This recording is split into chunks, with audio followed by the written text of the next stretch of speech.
1 to 5 में BEd का जो मामला है वो अब इलाहाबाद हाई कोर्ट से सीटेट में बीएड धारकों का परिणाम जारी करने पर रोक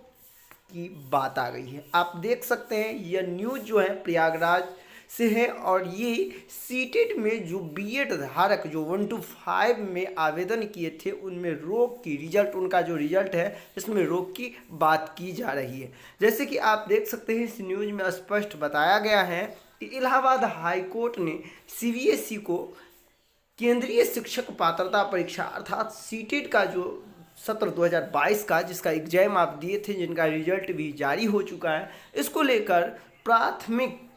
स्तर में जो बीएड कैंडिडेट शामिल थे उनके परिणाम जारी करने पर रोक लगा दे। अब आप सोच रहे होंगे कि रिजल्ट तो जारी हो चुका है लेकिन इस तरह की खबर अब क्यों सामने आ रही है। तो आपको बता दें कि बीएड डिग्री धारक का जो परिणाम है, जैसे कि राजस्थान का मामला था जो कि अभी सुप्रीम कोर्ट में लंबित है,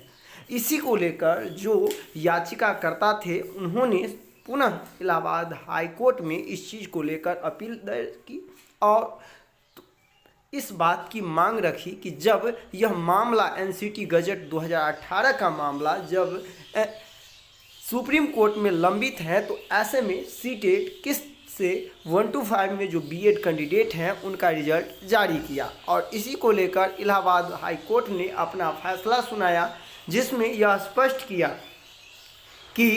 बीएड जो 1 to 5 में शामिल है उनका रिजल्ट का परिणाम रोक दिया जाए। लेकिन चूंकि परिणाम तो जारी हो चुका है तो ऐसे में ये देखना होगा कि क्या इन कैंडिडेटों का जो रिजल्ट है वो डिजी लॉकर में आ पाएगा या फिर इंतज़ार करने होंगे सुप्रीम कोर्ट के फैसले का।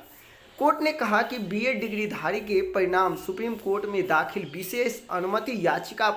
पर आदेश आने के बाद जारी किया जाएगा। उन्होंने ये कहीं नहीं कहा है कि जारी नहीं होगा क्योंकि यह अंतिम फैसला नहीं है। आपको बता दें कि जैसे ही सुप्रीम कोर्ट इसके संबंध में जैसे ही कोई परिणाम जारी करते हैं तो स्वतः इलाहाबाद हाई कोर्ट का परिणाम निरस्त हो जाएगा। ऐसे में आप सभी कैंडिडेट को घबराने की तो थोड़ा भी ज़रूरत नहीं है क्योंकि एनसीटी गजट जो 2018 है उसको चैलेंज किया गया है सुप्रीम कोर्ट में और यदि यहाँ से आपका मामला जो है बिल्कुल क्लियर हो जाता है, 1 to 5 में बीएड धारक को मौका दे दिया जाता है तो फिर निश्चित तौर पर किसी तरह की परेशानी नहीं होने वाला। ऐसे में सवाल है कि अब सबसे बड़ी जो समस्या बनेगी कि अन्य राज्य में जो शिक्षक भर्ती प्रक्रिया होने वाली है तो कहीं ना कहीं यह भर्ती प्रक्रिया सिर्फ और सिर्फ देरी होगा, बशर्ते यदि कहा जाए तो इसमें चाहे वो 1 to 5 हो या 6 to 8 हो, दोनों का बीएड कैंडिडेट हो या डीएलएड कैंडिडेट हो, सिर्फ और सिर्फ हम कह सकते हैं कि यह एक जो प्रक्रिया है, यह जो मामला लंबित है सुप्रीम कोर्ट में, यह आपकी बहाली को सिर्फ देरी कर सकता है, इसके सिवाय कहीं कुछ देखने को नज़र नहीं आ रहा है। क्योंकि जिस तरह से अब डीएलएड जो है अन्य राज्यों में जैसे हरियाणा हो गया, झारखंड हो गया, इसमें डीएलएड जो है वो समाप्त की जा रही है और न्यू एजुकेशन पॉलिसी के तहत जो है बीएड को ही ज़्यादा महत्व दिया जा रहा है। तो ऐसे में कहीं से भी ऐसा नहीं लग रहा है कि बीएड का जो मामला है वो कहीं ना कहीं 1 to 5 में उन्हें मान्यता नहीं देने की बात होगी। लेकिन इसमें भी ये स्पष्ट कर दिया है कि सुप्रीम कोर्ट में 4 सप्ताह बाद जो है वो सुनवाई होगी। आप यहाँ देख सकते हैं स्पष्ट है। याचिकाकर्ता के जो अधिवक्ता हैं तन्या पांडे ने बताया कि कोर्ट को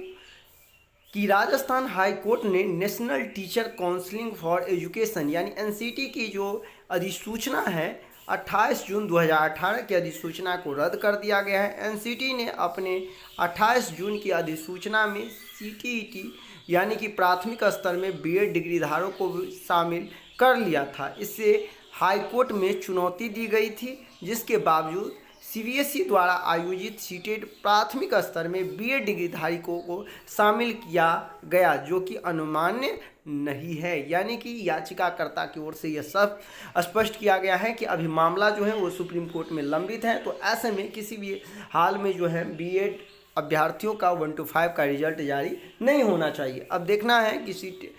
टेट यानी कि सीबीएसई बोर्ड जो है इस पर क्या कुछ फैसला लेता है। जल्द ही सब कुछ क्लियर हो जाएगा। जैसे ही कुछ नया अपडेट होगा तो आप सभी को इस चैनल के माध्यम से हम जरूर बताएंगे। लेकिन इतना आप सभी को जरूर बोलते हैं कि कहीं ना कहीं इनसे आपकी सिर्फ और सिर्फ बहाली में विलम्ब हो सकता है, अन्यथा और आगे कुछ इस तरह का नहीं देखने को मिल रहा है कि बीएड सीधे तौर पे बाहर हो जाएंगे, ये हो जाएगा, ऐसा कुछ मुझे ऐसा नहीं लग रहा है जिस तरह से